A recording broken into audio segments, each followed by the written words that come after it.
Sermon 93 of Nahjul Balagah can be said to address those people who think we need a living prophet at any time, because it mentions that the reason for a prophet being sent at a particular time is to address their problems in beliefs and actions,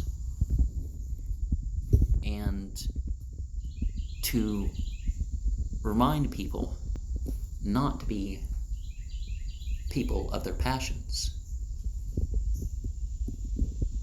That, feelings and emotions don't justify things in themselves.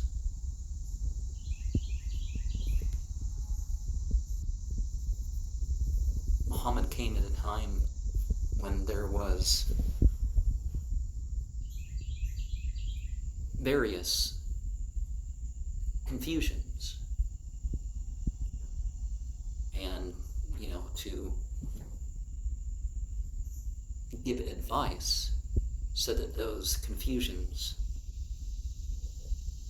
about people's conclusions don't have to be.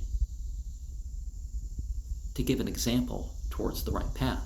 That's what Nabi means in its root. It's the one who awakens the inner fruit. It's the exemplar prophet. And of course, we also call Muhammad the messenger prophet.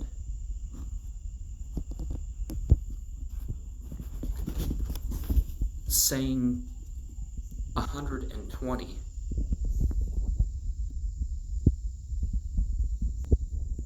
kind of makes the implication that you should marry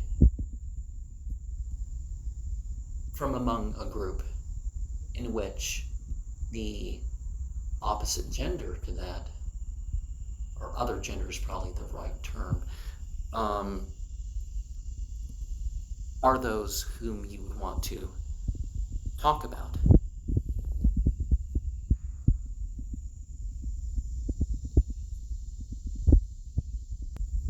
And there tends to be tendencies in some tribes versus another. The Bani Maktoum were thought to be the flowers of the Quraysh. The Bani Shams were people that had the big picture in mind, and they were wary about what they didn't know.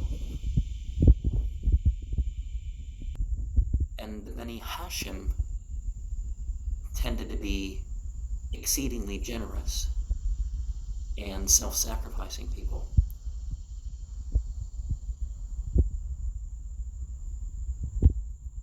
And other tribes were more numerous than they. And the focus among Ali and those with him was on eloquence and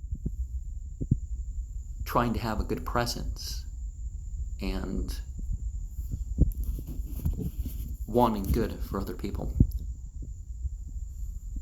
Now, saying 121 reminds us that there's difference in action. It's like so many people's like, oh, well, don't be black and white. It's like you're not being black and white. There's different degrees in things. And so there's a huge difference between something done merely on an Epicurean basis and those with a broader sense of hedonism. Hedonism is you regard the consequences, and Epicureanism is you regard the pleasure and pain. So if you look at on a spiritual platform, the reward of such things does not go away. And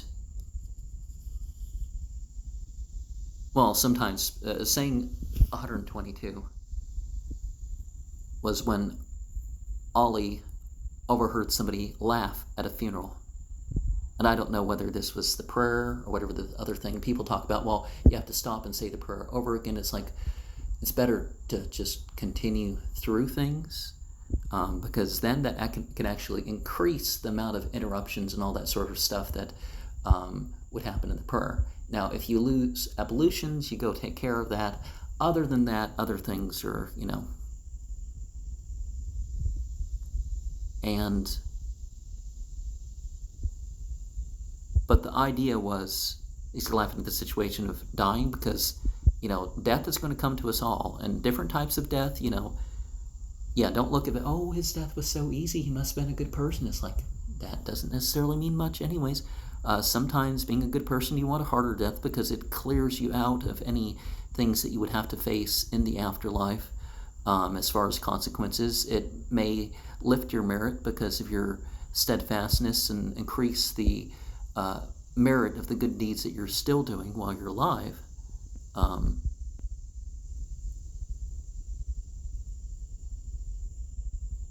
And there is the return, but not like some people think. All these ghost hunters like people wander around after they're dead just to talk to a medium, especially some medium that you have to pay for.